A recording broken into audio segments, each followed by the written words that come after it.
Today we agreed to move forward with the signature of a new EU-India security and defence partnership in areas like maritime security, cybersecurity and counter-terrorism. European Union और India जो है वो defence and security partnership sign करने जा रहे हैं.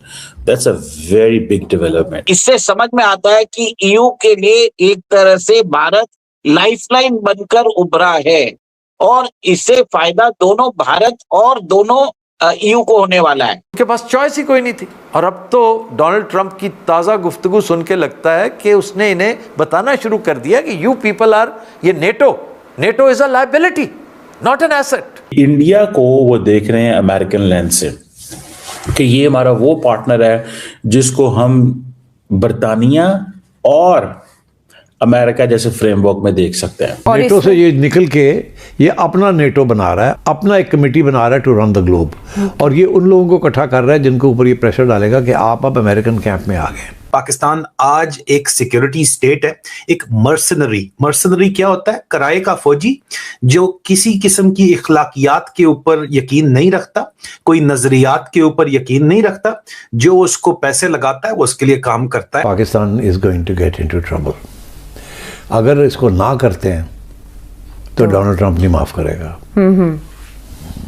और अगर हाँ करते हैं तो फंस जाएंगे, फिर आहिस्ता आहिस्ता और दलदल में फंसते जाएंगे. नमस्कार दोस्तों अब यूरोपियन यूनियन भी भारत के साथ डिफेंस डील साइन करने जा रहा है.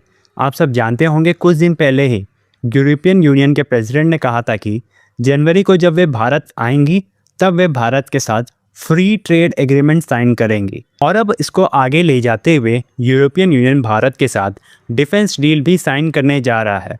जिस तरह से यूएई ने भारत के साथ एक बहुत ही इम्पॉर्टेंट और बड़ी डिफेंस डील साइन की है, क्योंकि जिस तरह से ट्रंप अपने अहंकार और पागलपन में हर देश को डरा धमका रहे हैं और अपनी मनमर्जी से किसी भी देश को कब्जाने की बात कर रहे हैं, जैसे कि Greenland.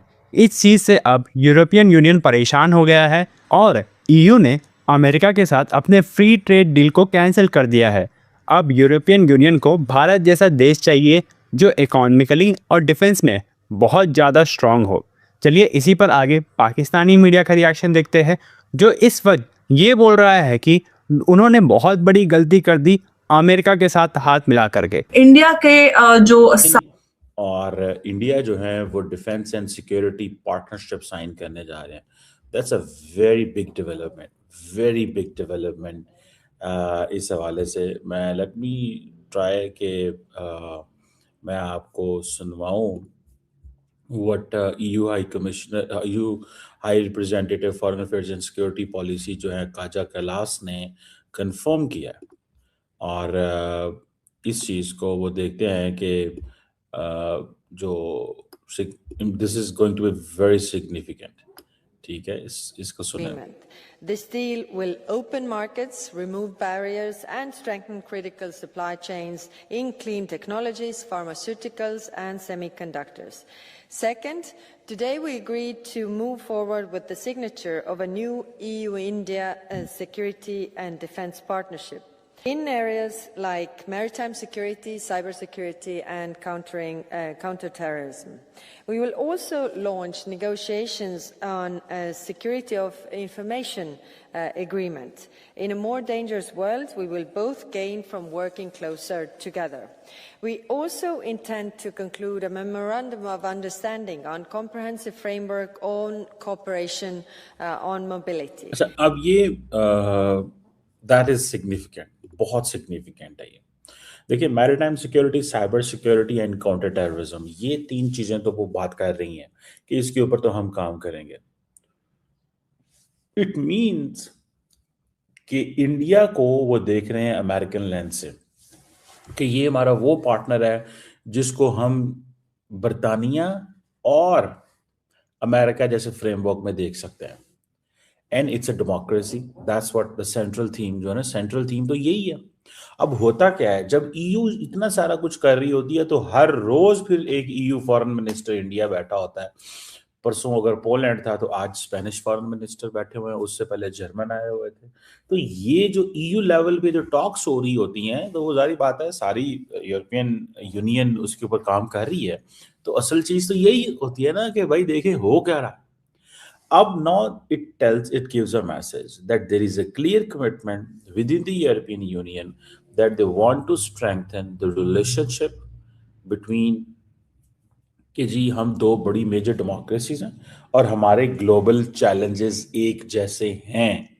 That is the significant, यानी कि दो मेजर डेमोक्रेसीज हैं और हमारे जो चैलेंजेस हैं वो एक जैसे हैं। जिस पूरे डिफेंस कोलैबोरेशन है, ये इस बात का सिग्नल देता है कि अब यूरोप की जो स्ट्रेटेजिक कॉरिडोर्स हैं उसका सेंटर सिर्फ अटलांटिक से नहीं बल्कि इंडो पैसिफिक तक ये एक्सटेंड होता जा रहा है। प्रधानमंत्री मोदी और जो ईयू लीडर्स हैं उनके बीच जो डिस्कशन हो रहे हैं वो सिर्फ बायलैटरल टाइज का एक्सटेंशन नहीं बल्कि एक नए ग्लोबल सिक्योरिटी आर्किटेक्चर की बुनियाद यहाँ से रखते हुए हमें नजर आ रही है। इस पार्टनरशिप का जो बेस है shared concern, regional stability, in fact जो रीजन में स्टेबिलिटी पर ध्यान देना और ये इंस्टेबिलिटी है उसको कंट्रोल करना, दूसरे शब्दों में अगर हम इसको कहें हाइब्रिड थ्रेट्स और मैरीटाइम सिक्योरिटी, टेक्नोलॉजी शेयरिंग और डिफेंस इंडस्ट्रियल कॉर्पोरेशन, ये स्टेप्स जो है उस ग्लोबल कॉन्टेक्स्ट में यहाँ पर सामने आ रहे हैं जहां रशिया यूक्रेन वॉर, चाइना का जो थ्रेट है वो, या फिर जिस तरह से चाइना आगे बढ़ रहा है मिडिल ईस्ट में, जिस तरह से एक्सटेंशन हो रहे हैं और जो स्ट्रेटेजिक कंपटीशन है उसने जो अलायंस है उसको दोबारा सोचने पर मजबूर किया।